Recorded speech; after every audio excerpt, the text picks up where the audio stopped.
Travelogue by Irfan.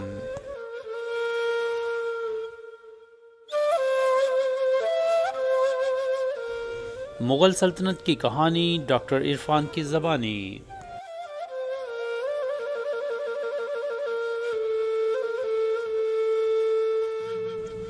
قسط number 1. Mughal سلطنت کے بانی ظہیر الدین بابر کی کہانی.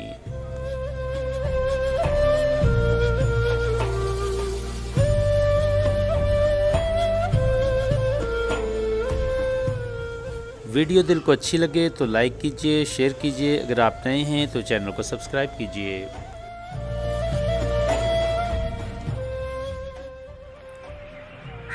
السلام علیکم ناظرین، ٹریولاگ بائی عرفان کے ساتھ میں ہوں آپ کا ہوسٹ ڈاکٹر عرفان راجپور. مغلیہ سلطنت کی کہانی ڈاکٹر عرفان کی زبانی. تو آج ہم آپ کو کہانی سنانے جا رہے ہیں مغلیہ سلطنت کے عروج و زوال کی، کہ کس طریقے سے مغلیہ سلطنت اپنے عروج کو پہنچی، کس طرح سے اس کی بنیاد رکھی گئی اور کن کن کاموں اور وجوہات کی بنا پر یہ تباہ و برباد ہوئی. تو چلیے ہمارے ساتھ آج ہم آپ کو اس کا پہلا ایپیسوڈ دکھاتے ہیں. تیموری سلطنت، جو کہ ایران اور جنوبی ایشیا پر مشتمل ایک بہت بڑی سلطنت تھی. اس کے حکمران تھے امیر تیمور، جو کہ چنگیزی نسل سے تھے. امیر تیمور کی وفات کے بعد اس کی نسل میں کوئی بھی ایسا شخص نہیں تھا جو کہ تیموری سلطنت کو بکھرنے سے بچا سکتا. لہٰذا جو جس علاقے میں شہزادے یا امراء تھے انہوں نے چھوٹی چھوٹی ریاستیں قائم کر لیں اور آپس میں ہی خانہ جنگی شروع ہو گئی. انہی ریاستوں میں فرغانہ کی ریاست بھی شامل تھی، جس کا حکمران تھا عمر شیخ مرزا. 23 فروری سن 1483 میں اس کے ہاں ایک بچے کی پیدائش ہوئی اور اس کا نام رکھا گیا ظہیر الدین محمد، لیکن اس کی ماں اسے بابر یعنی شیر کے نام سے پکارتی تھی. باپ عمر شیخ مرزا کا سلسلہ نسب 5ویں پشت میں امیر تیمور سے جا ملتا ہے، جبکہ اس کی ماں قدلغ نگار خانم کا سلسلہ 15ویں پشت میں چنگیز خان سے جا ملتا ہے. اس طرح سے ظہیر الدین بابر کی رگوں میں چنگیزی اور تیموری خون شامل تھا. بچپن سے ہی اس نے فارسی اور ترکی ادب سیکھ لیا اور انتظامی حوالے سے اس کی دادی نے اس کی بہترین تربیت کی. اور پھر 1494 میں بابر کی عمر ابھی 12 سال ہی تھی کہ اس کے والد کا انتقال ہو گیا. ظہیر الدین بابر کے والد کی موت کے بعد اس کے چچا اور ماموں نے اس کے خلاف شورش برپا کر دی اور حالات یہ ہو گئے کہ کبھی وہ تخت پر قبضہ کر لیتا اور کبھی اس کے ماموں اور چچا جان اس پر حاوی ہو جاتے اور وہ جنگلوں کی طرف بھاگ نکلتا.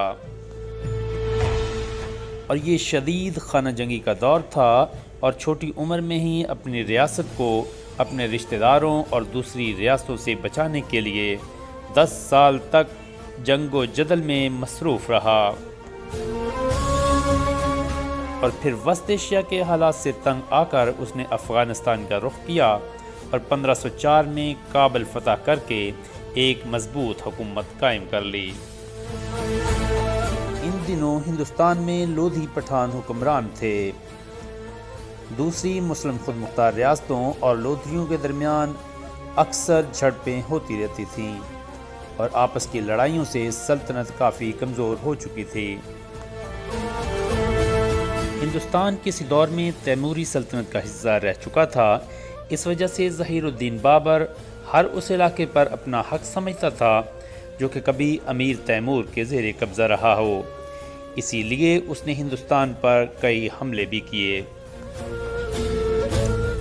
اور پھر ملتان کے حاکم نے بابر کو ہندوستان پر حملے کی دعوت دی تو اس نے ہندوستان پر آخری حملہ کیا اور 1526 میں پانی پت کے میدان میں لودھی خاندان کے آخری حکمران ابراہیم لودھی کو شکست دے کر آگرہ اور دہلی پر قبضہ کر لیا.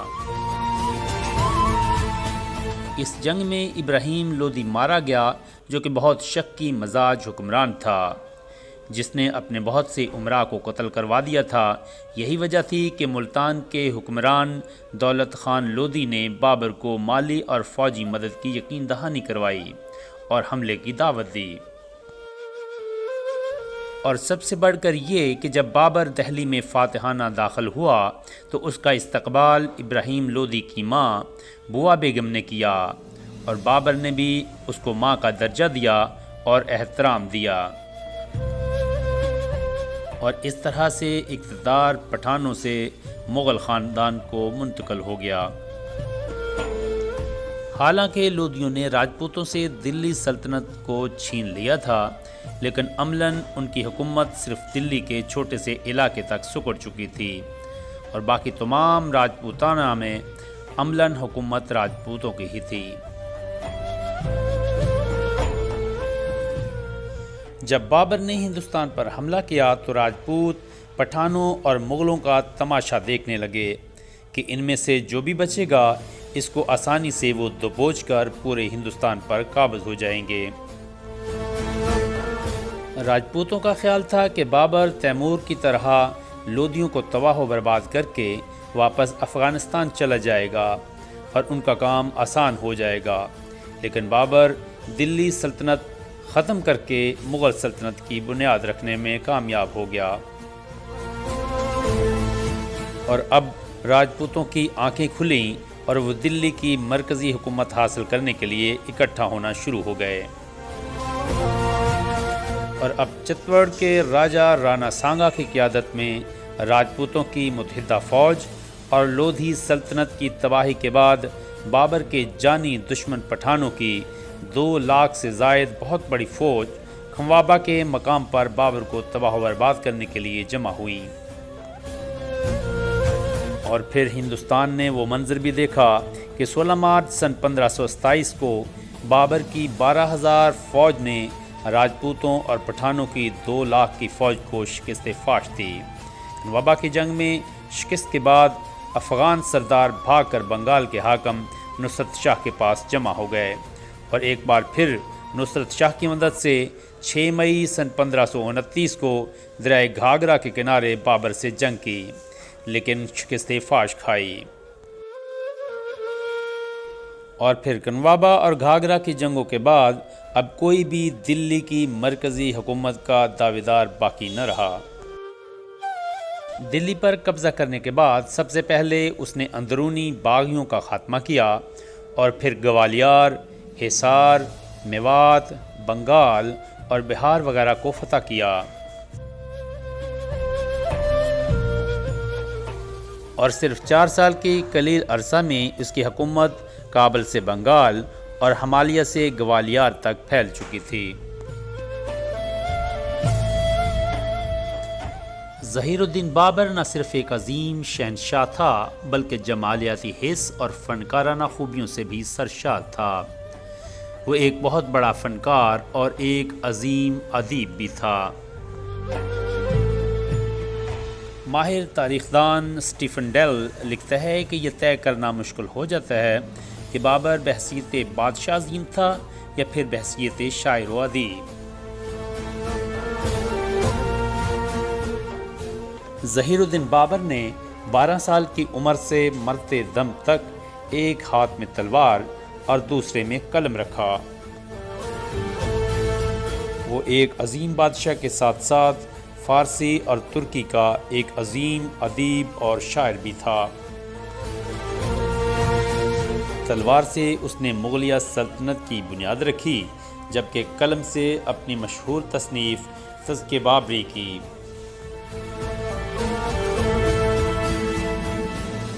ایک ہی وقت میں وہ ایک اچھا شاعر بھی تھا اور موسیقی کا دل دادا بھی۔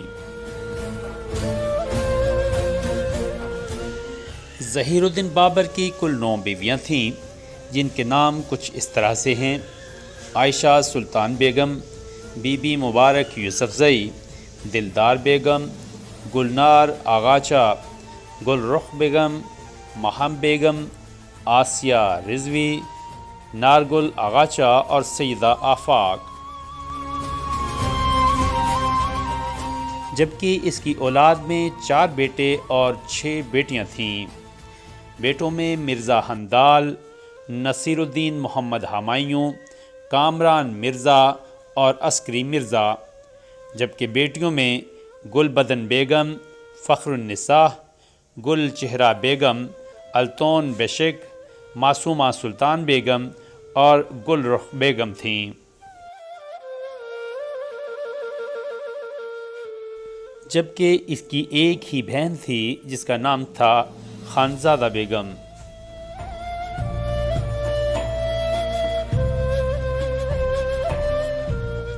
والد تھے اس کے عمر شیخ مرزا، جبکہ والدہ قتلق نگار خانم۔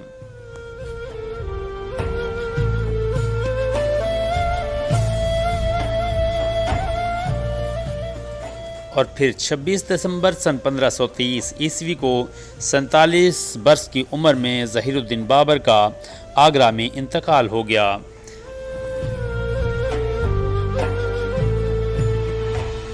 لیکن اس کی وصیت کے مطابق اسے دفن کابل میں کیا گیا۔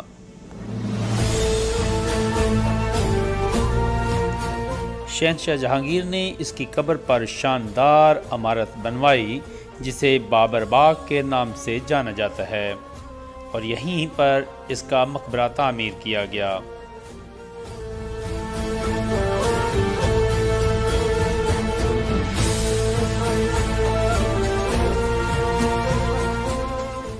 ناظرین، ویڈیو اچھی لگے تو لائک کیجئے، شیئر کیجئے، اگر آپ نئے ہیں تو چینل کو سبسکرائب کیجئے۔ ملتے ہیں نئے ولاگ کے ساتھ، تب تک کے لیے اجازت دیجئے۔ اللہ حافظ۔